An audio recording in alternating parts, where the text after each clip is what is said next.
Stop doing what doesn't work and start fixing your credit the right way. Welcome to Your Wealth, your trusted guide to financial empowerment. If you're watching this video, chances are you're ready to take control of your credit and improve your financial future. Let me tell you, there's no shame in having credit issues. Life throws curveballs, and sometimes our credit takes a hit, but the important thing is that you're here now, ready to take action. Fixing your credit is not as intimidating as it seems. It's like getting back on track with your budget. It takes some discipline and know-how, but the results are worth it. A good credit score opens doors to lower interest rates, better loan terms, and peace of mind. That means more money in your pocket and less stress in your life. Today, I'm going to walk you through the exact steps you can take to clean up your credit report, dispute inaccuracies, and even tackle things like bankruptcies and data breach-related issues, all using the power of the law. That's right, the law is on your side. So grab a notebook, a pen, and let's dive into the world of credit repair. Welcome to the ultimate guide to fixing your credit step-by-step dispute process. We're going to tackle this head-on and get you back on the road to financial peace. You've got this.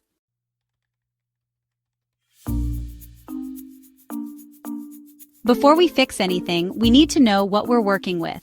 It's like changing a tire. You wouldn't start without knowing what tools you have, right?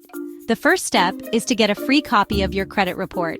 This report is like a financial report card showing your credit history to lenders.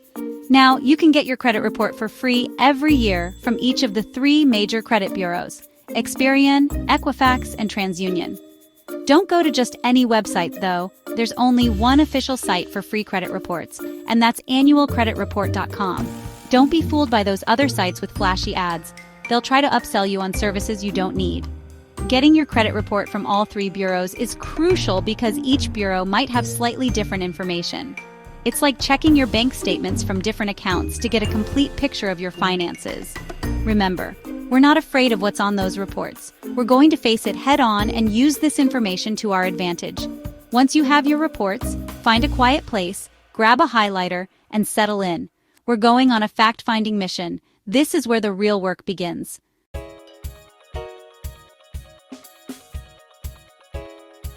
Now, let's talk about your secret weapon in this credit repair journey, the Fair Credit Reporting Act, or FCRA for short.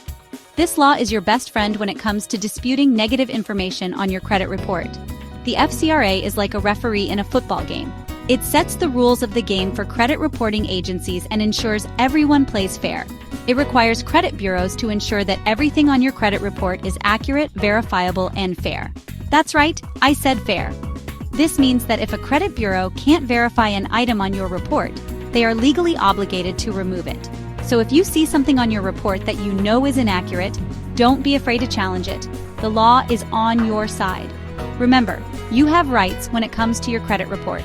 The FCRA empowers you to take control of your financial future and ensure that your credit report is a true reflection of your credit history.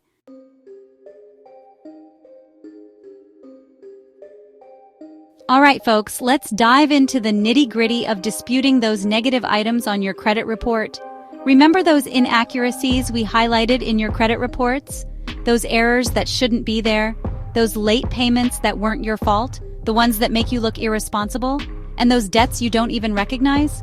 The ones that make you scratch your head in confusion? It's time to fight back. We're not going to let these errors slide. First things first, we're going to hit them with a formal dispute letter. This is your first line of defense. Don't you dare just click that little dispute button online. That's like whispering into the wind. It's ineffective and often ignored. We want a paper trail, something official, something they can't just brush off. This letter is going to each credit bureau, not just one. And it's going to be crystal clear. No room for misunderstandings. Include your name, address, contact info, all the basics. Make sure they know exactly who you are. Then list out each disputed item one by one with the account numbers. Be thorough. This isn't a time for being shy. We need specifics. The more detailed, the better. And here's the kicker. Clearly state you're disputing the accuracy of these items under the Fair Credit Reporting Act, Section 611. This gives your dispute legal weight. That's right. We're using the law. Leverage it to your advantage. Finally, wrap it up by telling them they've got 30 days to investigate and respond. This is a legal requirement. That's not a suggestion, folks. It's the law. They must comply. We're putting them on notice. This is serious business. Remember, you're not asking for a favor, you're demanding your rights. Stand tall and be assertive. Now let's talk data breaches. These are becoming all too common. These days, it seems like everyone and their brother's uncle has been hacked. It's a digital epidemic. If your information was caught in one of these debacles, the stakes just got higher. We're talking identity theft, fraudulent accounts, a real mess. It can turn your financial life upside down. But don't you worry, we're still going in with a strong dispute letter. This is your shield. This time, though, we're bringing in the big guns. FCRA Section 605B. This is your ace in the hole. This section says that if your data was compromised, any inaccuracies caused by that breach must be investigated and fixed. You see, in a data breach situation, the burden of proof shifts to the credit bureaus. They have to prove that those accounts are legit, that those debts are really yours. And let me tell you, that's a lot harder to do when your systems have been compromised. So stand your ground. If you were affected by a data breach, use that in your dispute letter. It's a game changer, folks. Don't let them bully you into paying for something that's not your responsibility. Let's talk bankruptcies. Now, bankruptcy is a serious thing, and I don't recommend it for most situations. But sometimes, it's the only way out. And if you've been through a bankruptcy, you know it can really mess with your credit. Here's what most folks don't know. Credit bureaus don't get their bankruptcy information directly from the courts. They rely on third-party vendors. And let me tell you, those vendors can be about as reliable as a leaky boat. That means there's a good chance your bankruptcy information might be wrong. So we're going to demand proof. Your dispute letter needs to specifically request that they show you proof they got the bankruptcy information straight from the court. Referencing FCRA Section 609, make them show you the receipts. If they can't provide that proof, guess what? They have to remove it. That's the law, folks. Don't let them get away with sloppy record-keeping and inaccurate information. You deserve better than that. Stay vigilant and protect your credit.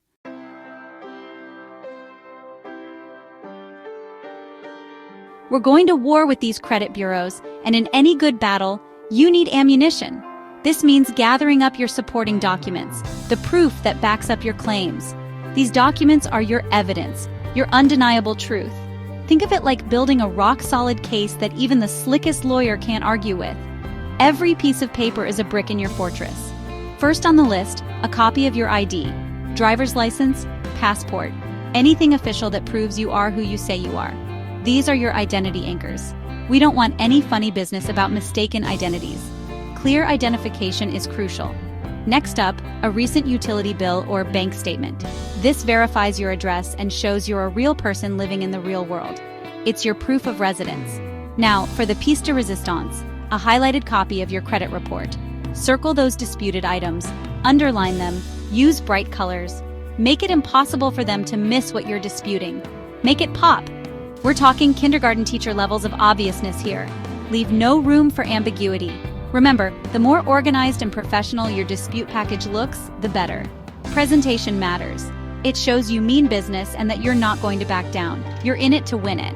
These credit bureaus need to know you're serious about cleaning up your credit. Your determination is your strength. Listen up, folks, because this next tip is crucial. We're sending these dispute letters certified mail with return receipt requested. Think of it as our insurance policy, our way of proving they got the message. It's our safety net. We don't want any excuses about lost mail or accidentally deleted emails. No room for error. Certified mail means someone has to physically sign for your letter, creating a paper trail that's hard to dispute. And that return receipt? That's like a golden ticket. It's your undeniable proof. It's proof positive that your letter arrived safe and sound, and they can't claim they never got it. It's your evidence. This is especially important if those credit bureaus try to play games with deadlines. Timing is everything. Remember how we gave them 30 days to respond? Well, with certified mail, we can prove exactly when they received the letter, making it much harder for them to weasel out of their legal obligations. It's your timeline. Remember, folks, this is about taking control of your financial future. It's your power move. We're not cutting corners, and we're not letting them get away with anything less than full compliance. Precision is key. Certified mail is just one more tool in our arsenal to make sure justice is served. It's our secret weapon. Now, I know some folks might think, is all this really necessary? It seems like a lot of hassle. It can feel overwhelming. And to that I say, you bet your bottom dollar it's necessary. Every step counts. This is your credit we're talking about, your financial reputation. It's your future. You deserve to have accurate information out there. It's your right.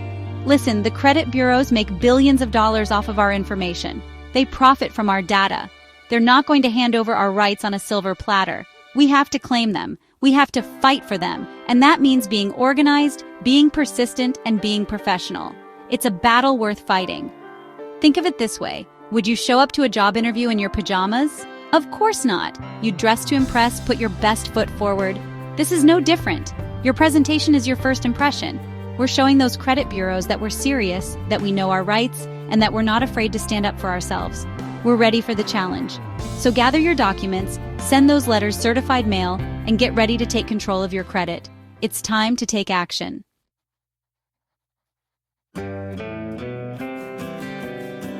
Listen, fixing your credit doesn't happen overnight. It's like losing weight or getting out of debt. It takes time, effort, and a whole lot of patience. You're going to face some roadblocks along the way. The credit bureaus might drag their feet, deny your disputes, or try to wear you down. But don't you dare give up. Remember, you've got the law on your side.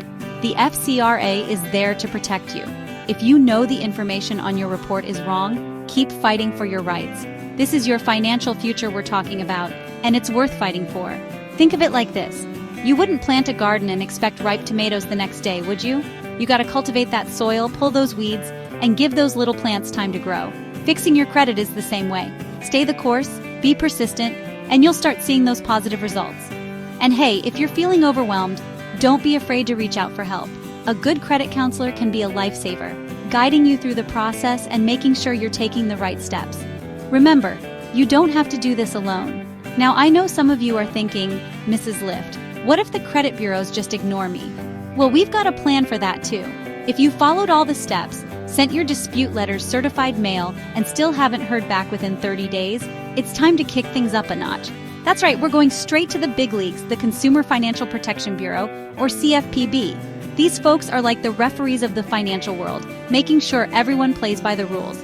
File a complaint on their website, and they'll investigate the credit bureaus on your behalf. Now, I'm not saying the CFPB is a magic bullet, but they've got a lot of weight to throw around, and credit bureaus are much more likely to pay attention when the feds come knocking. Remember, knowledge is power, and knowing your rights gives you the upper hand. So don't let the credit bureaus bully you around. Stay organized, keep detailed records of everything, and be persistent. You've got this.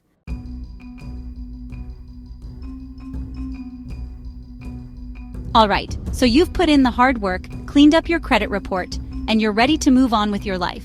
Congratulations on reaching this milestone. But hold on a minute. Our work here isn't quite finished. There's more to do to ensure you stay on the right path. You see, maintaining good credit is like maintaining a healthy lifestyle. It's not a one-time effort, but a continuous journey. It requires ongoing effort and vigilance. Just like you wouldn't neglect your health, you shouldn't neglect your credit. Think of it like this. You wouldn't run a marathon and then just stop exercising altogether, would you? The same principle applies to your credit. No, you gotta keep moving. Keep making healthy choices to stay in shape. Consistency is key. Your credit is the same way. It needs regular attention and care. You gotta stay on top of things to keep those positive changes going strong. Regularly review your finances and adjust as needed. The good news is maintaining good credit is a lot easier than fixing bad credit. It's all about forming good habits. It's all about forming good habits and sticking to them. Small, consistent actions can lead to big results over time. Trust me, a little bit of prevention now will save you a whole lot of headaches down the road. It's worth the effort. One of the simplest yet most powerful things you can do to maintain good credit is to pay your bills on time. This cannot be stressed enough. And I mean every single bill, every single time. Consistency in payments builds a strong credit history. Your payment history makes up a huge chunk of your credit score, so even one late payment can drag it down significantly. Now, I know life happens. Unexpected expenses and emergencies can throw us off track. Sometimes we forget a due date or run into unexpected expenses. It's important to have a plan in place for these situations, but don't let those slip-ups become habits. Stay proactive and organized. Set up automatic payments, use calendar reminders, or do whatever it takes to stay on top of your bills. These tools can be lifesavers. Remember, when you pay your bills on time, you're not just building credit, you're building trust with your creditors. This trust is invaluable. You're showing them that you're responsible, reliable, and worthy of their continued business. This can open doors for better financial opportunities. And that, my friends, is priceless. The peace of mind that comes with good credit is worth every effort. Now let's talk about debt, the arch nemesis of good credit. Managing debt wisely is crucial. Listen, I'm not saying all debt is bad. Some debt can be beneficial if managed properly. Sometimes you need a loan to buy a house or a car. These are investments in your future. But when it comes to credit cards and other forms of consumer debt, it's best to steer clear. These can quickly become burdensome. Think of it this way. Every time you swipe that credit card, you're essentially borrowing money from your future self. Be mindful of this. And if you're not careful, those interest charges can quickly spiral out of control, leaving you trapped in a cycle of debt. It's a slippery slope. Instead of relying on credit cards, focus on building up your savings so you can pay for things in cash. This gives you more control over your finances. And if you do need to use credit, make sure you have a plan to pay off the balance as quickly as possible. Avoid carrying a balance whenever you can. Remember, the less debt you have, the more financial freedom you'll enjoy. It's all about making smart choices today for a better tomorrow.